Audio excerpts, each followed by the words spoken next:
Tú dices que todo esto es uranio. Parece ser que estamos montados sobre una... ¿Y este bosque tan cerrado pueden hacer en tierras con uranio? O sea, ¿cuáles son? No tengo ni idea cuáles son las características. No, es que por lo visto el uranio como mineral, el uranio natural, no representa ningún problema de radioactividad. El problema es cuando lo extraes y lo concentras. Sin embargo, está el mito este... Sí, bueno, para mí es una milonga, ¿no? Bueno, no sé que en Argentina aquí es una mentira. Exacto. Vale. Cuando nosotros decimos, eso es una milonga, es como si me estuvieras explicando un cuento, no es cierto, ¿no? ¿Pero qué dice la milonga?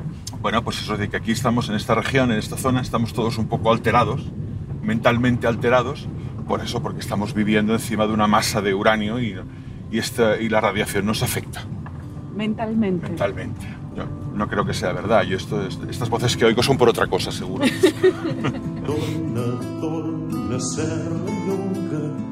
Un disparo o dos. Un podcast de Viviana Ricciardi, realizado con el apoyo del Ministerio de Cultura de España, financiado por la Unión Europea. Next Generation EU.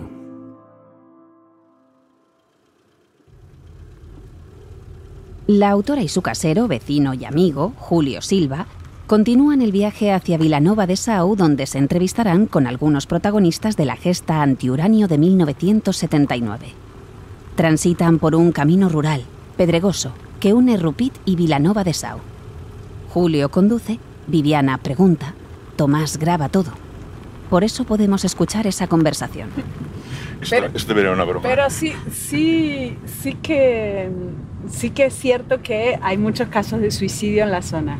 Bueno, no te sabría decir si más que la media, porque no lo tengo controlado, pero sí que es verdad que, y tú has oído uno hace relativamente poco tiempo, sí que es verdad que parece ser que hay gente que viene a esta zona a suicidarse. No le demos mucho pábulo ni le demos mucha publicidad a esto porque no, claro. Dicen que los suicidas se atraen entre ellos, ¿no? Sí, también es un mito ese, me parece a mí, porque por lo que estuve leyendo últimamente, se piensa que a raíz del temor de que hablar del suicidio incite al suicidio, se ha dejado de hablar lo suficiente como para poder tomar medidas al respecto. Y el suicidio es una epidemia que en este momento está afectando fuerte a la sociedad. Me parece muy, muy, muy viable, pero existe no sé si tabú de no hablar del suicidio por no fomentarlo. Sí. Fíjate, wow, mira eso. Estamos en una zona preciosa, como puedes mira ver. Eso. Después la tradición dice que cuando ves la roca gris, sí. De la roca gris hacia arriba es el Coixacabra, es el Cabreres, es nuestra región. Y cuando acaba la zona gris hacia abajo y empieza el color rojizo, son las Guillerías, que es la región de abajo. Si te fijas, habrá momentos en que verás que hay como un límite entre lo gris y lo rojizo. Pues el uranio es lo rojizo, el uranio es lo de abajo. Esas paredes igual están en toda la región, son increíbles. ¿Ves? Mira lo que es. Yo es que no veo tras en un burro, no sé si tú lo aprecias la diferencia en algún punto entre gris y rojo. Es que lo que está rojo es donde también empieza la vegetación. Claro, es arcillosa. Claro. Es más... Claro, entonces la zona en la que uno se pregunta cómo puede ser que haya vegetación entre las piedras es porque es esa zona más arcillosa, no es roca. Geológicamente son diferentes. Claro. Son de diferentes etapas geológicas. Sí. Bueno, sabes que toda la zona de Coixacabra era un antiguo fondo marino.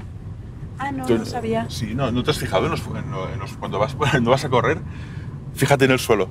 Mira, son fósiles. Estás caminando encima de fósiles. Wow. Fósiles marinos. Fósiles marinos. Unos caracolillos chiquitinos que se llaman nummulites.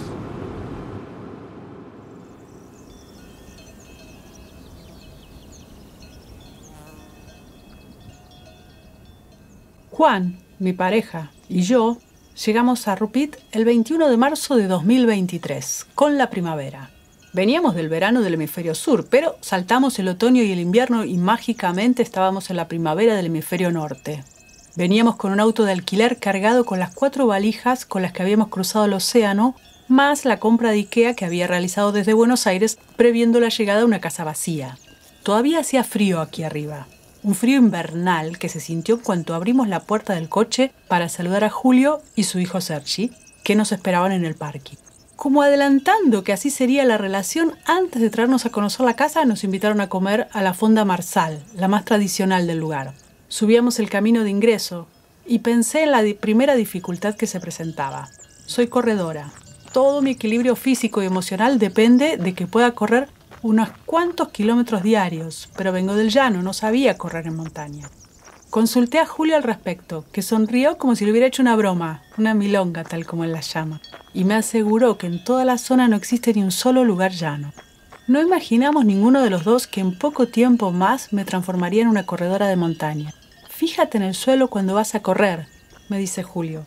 Y ahora que me lo ha dicho, veo efectivamente esas especies de conchillas marinas que no deberían estar aquí, tan lejos del mar. También vigilo las marcas rojas en las piedras. No digo que me vayan a enloquecer, pero hace unos cuantos meses que sufro una alergia en la piel que los médicos no logran explicarse. ¿Y si fuera de tanto correr entre piedras de uranio?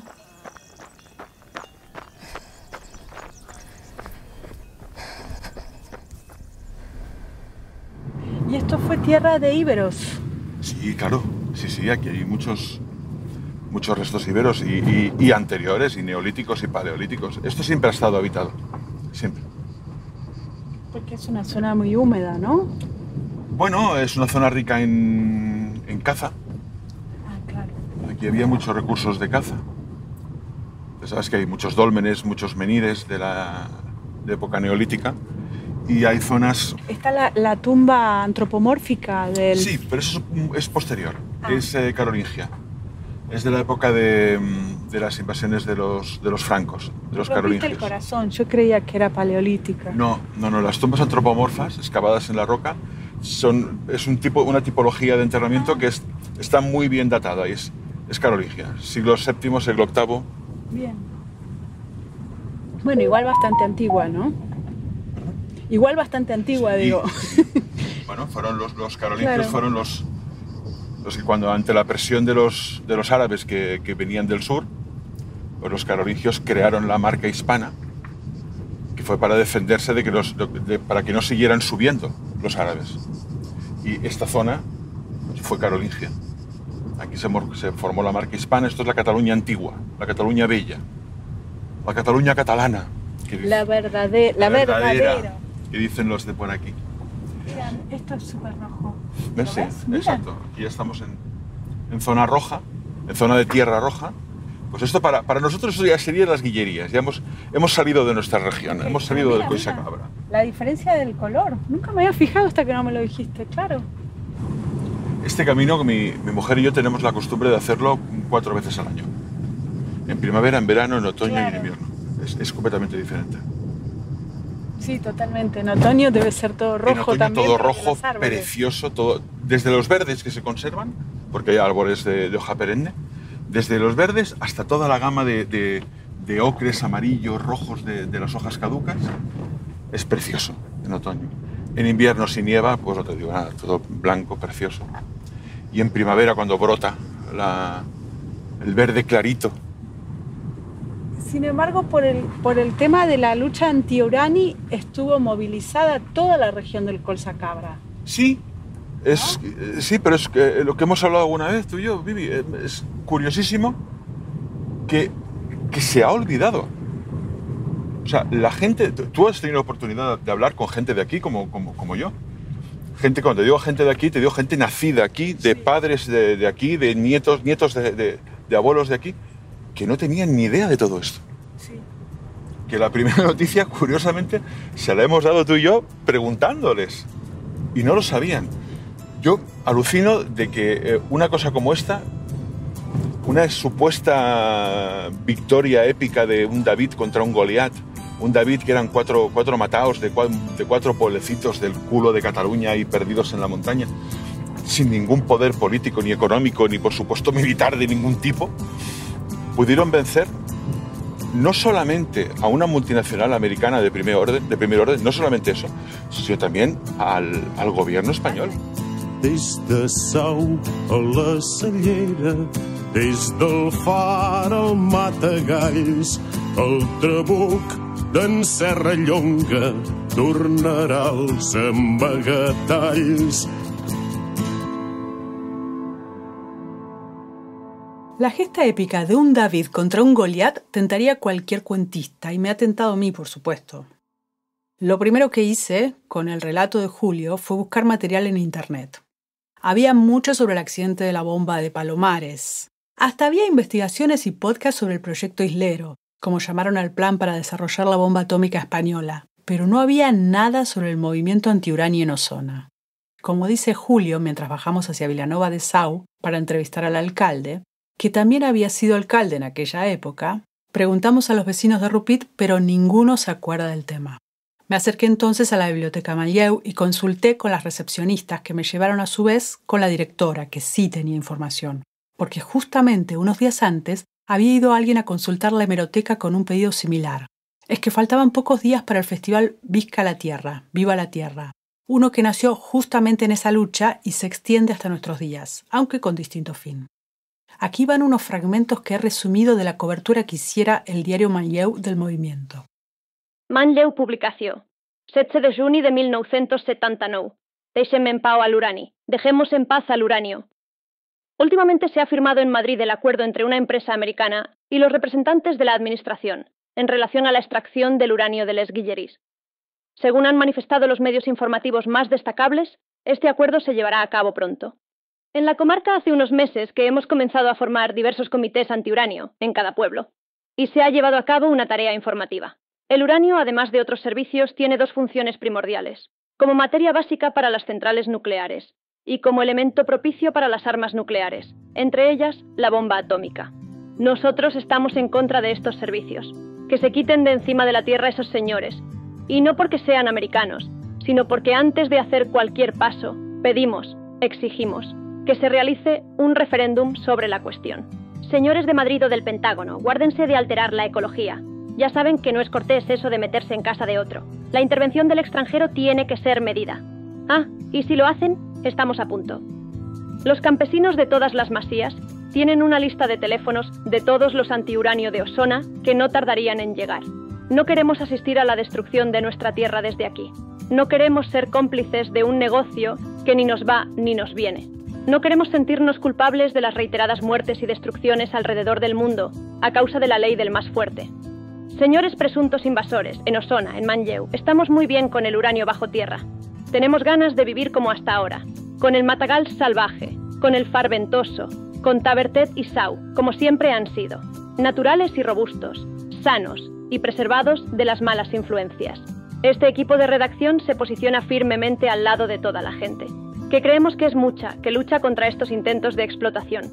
Con este editorial en adelante, con constancia, y quisiéramos que la lucha se extendiera por todas partes. Manlleu Publicación dedicará a la cuestión del uranio todo el bagaje de información y de opinión que sea posible dentro del ámbito específico que nos corresponde. Esta historia va y viene en el tiempo, se retuerce. Para comprender mejor el momento histórico, retrocedemos algunas semanas antes del traslado con el que iniciamos el podcast. Volvemos a la conversación inicial, en la que Julio me dio detalles de su propio recuerdo histórico. No he pretendido encontrar aquí rigurosidad en los datos aportados. Me interesa más bien ese relato que se va construyendo teñido por la perspectiva y el punto de vista de cada uno de los implicados.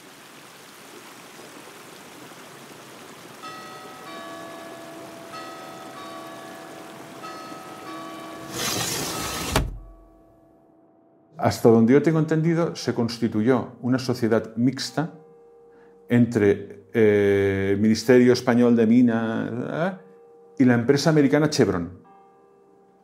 Chevron, que aún existe, es una empresa que aún existe, por lo visto estaba especializada en la explotación minera y en particular en la explotación de uranio. O sea, no eran unos novinguts, no sé cómo se dice en castellano, unos recién llegados, ¿no? Vale. Entonces, se hizo por lo que yo tengo entendido, se hizo una sociedad mixta, Estado español Chevron, con un 51 Estado español, 49% Chevron. Chevron ponía toda la parte técnica para la explotación y España ponía todos los permisos y todo toda la parte, digamos, legal y de protección y tal y cual, ¿no? Vale. Entonces, esto sí se llegó a saber. Esto sí se llegó a saber, esto sí se hizo público. Y generó, en esta región, en esta zona, generó un movimiento contrario a la explotación brutal. A mí me explicaron que como precisamente se iba a inundar toda la zona del Valle de Sau, de Susqueda, por los pantanos, no se podía explotar el uranio desde abajo, con minas, digamos, en sentido horizontal, y lo que iban a hacer para explotar el uranio era abrir pozos verticales a cielo abierto. O sea, que destrozaban el paisaje. España estaba aún transitando los primeros pasos de la transición democrática tras la muerte de Franco. Esto es lo que señala Julio, para ayudar a contextualizar el relato, porque toda historia, por más ramificada que se narre, debe incluir su contexto para ser comprendida cabalmente. Entonces, ese es junio de 1979, cuando los habitantes de los pueblos de Osona planean resistir, saben que aún ciertos estamentos de aquella sociedad que permitió la permanencia de un cruel dictador siguen activos. Franco había muerto solo 3 años y medio antes de los hechos narrados, el 20 de noviembre de 1975. Españoles, Franco ha muerto, ha muerto, ha muerto. El 6 de diciembre de 1978, todos los mayores de edad votaron por primera vez en un plebiscito que permitió aprobar la nueva Constitución Nacional. En marzo de 1979, Adolfo Suárez asume en minoría el gobierno en un clima de violencia y crisis económica que lo obligó a renunciar solo 2 años después. De acuerdo con lo establecido en el artículo 99 de la Constitución, y habiendo sido llamados a consulta los representantes designados por los grupos políticos con representación parlamentaria, vengo en proponer al excelentísimo señor don Adolfo Suárez González como candidato a la presidencia del gobierno. Una sociedad prácticamente en pañales. Para cuando el pueblo de Osona se levantó, ni siquiera se habían aprobado aún los estatutos de autonomía del País Vasco y de Cataluña, cosa que sucedió en octubre de ese mismo año, cuando David ya había vencido a Goliat. ¿Habrá ayudado el movimiento antiurani a que esto sucediera? La ucronía es una ciencia difusa. Volvamos a Julio, que continúa desgranando la historia, sentado en la sala de mi casa, con la riera de Rupit de fondo, porque el agua, aunque a veces escasea, aún se retuerce por el mismo cauce. Acababa de morir Franco, la Constitución española se aprobó en 1978, la Generalitat no pintaba nada, no había consejos comarcales, los ayuntamientos, no sé si ya se había hecho la primera elecciones democráticas de ayuntamiento o aún estaban los últimos ayuntamientos franquistas. Estábamos en un momento de... Inicial, muy inicial. Pero mucho, ¿no? Y que, bueno, ETA mataba a tutiplén. ETA, los Grapo, los FRAP, o sea, no solamente había ETA, había otras organizaciones terroristas, digamos, de extrema izquierda, pero también había terroristas de derecha, pistoleros de derecha, que también estaban desestabilizando, o sea, intentando cada uno por su lado desestabilizar la democracia incipiente, cada uno por su lado y cada uno a su manera. Pero aquí en esta zona, de alguna manera, que tendrás que averiguar, y yo si te puedo ayudar estaré encantado en hacerlo, se consiguió articular un movimiento de rechazo contra esta explotación. Maliu publicació Osona contra la extracción de uranio. Unas 2.000 personas asistieron al acto informativo sobre el uranio convocado por los ayuntamientos de la comarca y el Comité Antiuranio que tuvo lugar el sábado día 11 de julio de 1979. La sala de actos de la Unión se vio totalmente desbordada por la asistencia de público de todas las edades. En el acto intervinieron especialistas en diferentes aspectos de la cuestión. El físico de energía nuclear Juan Rodríguez explicó que el uranio es el primer paso del ciclo nuclear y que se encuentra en lugares muy extensos, lo que obliga a remover grandes cantidades de tierra con un rendimiento muy bajo. Hay que remover entre 1 y 5 kilos por tonelada para obtener el tipo de uranio útil para el ciclo nuclear, con las consecuencias que esto comporta. Residuos radioactivos que son inhabitables y que comportarán una fase del ciclo biológico.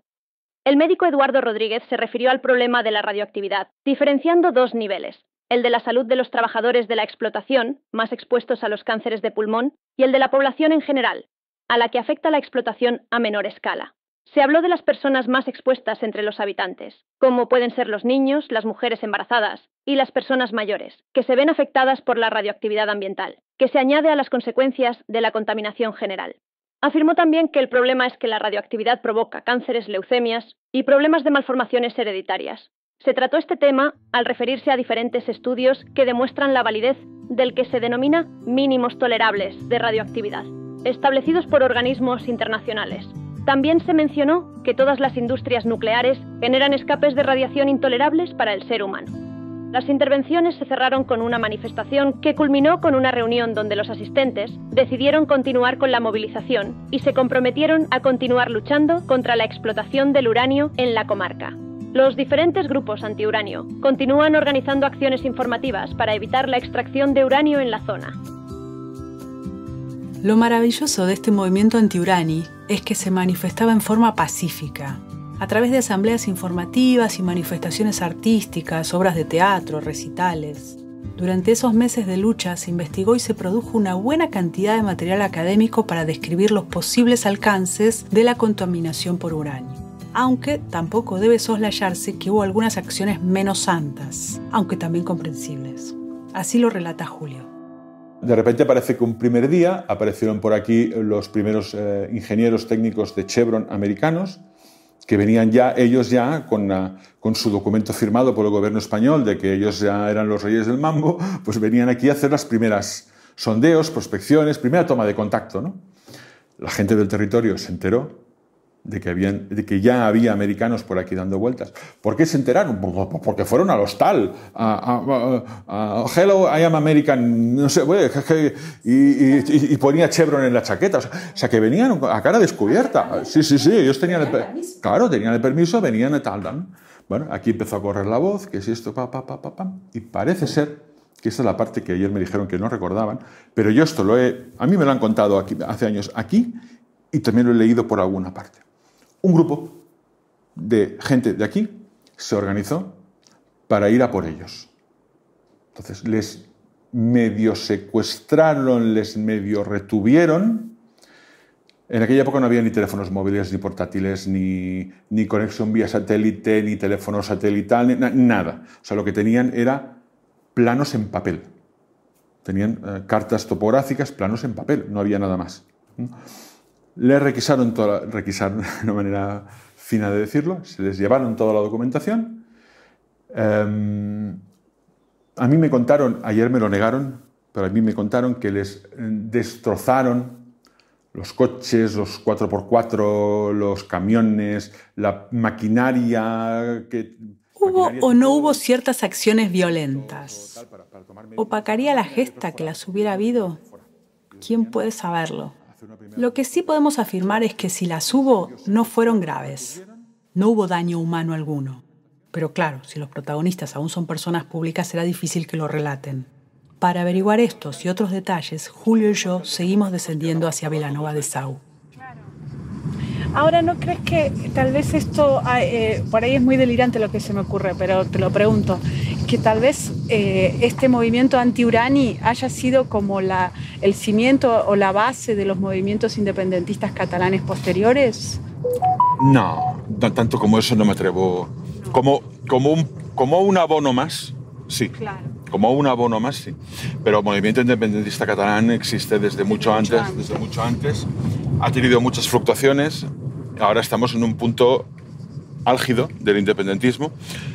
Pero en puntos, digamos, no tan álgidos, cuando había una votación a donde fuera, al Parlamento Europeo, al Congreso Español y tal, un 15% de los votos, más o menos, era el nivel de independentismo, 15%. Ese 15% subió el 2010 y posterior hasta el 50%. Ahora ha vuelto a bajar, ahora está en el 40%, pero sigue siendo alto. Muy alto, claro. Muy alto y muy importante. Por eso es un error para mí, que sabes que yo no soy independentista, ¿sabes? Sí, claro. Para mí es un error no tener en cuenta a los independentistas. Un 40% de la población no se puede ignorar a un 40% de la población. por mucho que sea un 40% heterogéneo, por mucho que sea un 40% que no todos opinan igual. Mira, ahí se ve. Mira. Perdón que te interrumpí. ¿Ves la diferencia entre el gris y el rojo? ¿Verdad? Impresionante. Bueno, esto ya estamos en el Valle de Sau. Okay. Esta zona ya es el Valle de Sau. Okay. Estamos llegando ya al pueblo. Vale. Perdón que te interrumpí, que me impresiona el paisaje. No, es que te he traído por aquí expresamente. Para chulear un poco de país. Claro. No, te decía que no sé, que el 40% más o menos que actualmente hay de apoyo al independentismo en Cataluña es heterogéneo, sí. Pero es que el 60% de apoyo al unionismo también lo es. Entonces no se puede ignorar.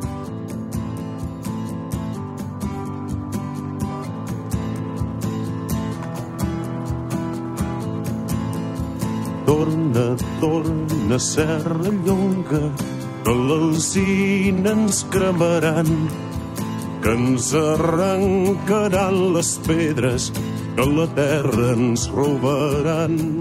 Llegar desde Buenos Aires a esta pequeña aldea medieval ubicada en el corazón montañoso de Cataluña tiene sus dificultades para un ser curioso. Intento entender, necesito conocer las historias que esconden las piedras. Levantar las distintas capas geológicas de esta tierra milenaria. Esto siempre estuvo habitado, dice Julio, y yo solo puedo desesperar. Siento que no podré descansar tranquila hasta no entender a esta tierra milenaria.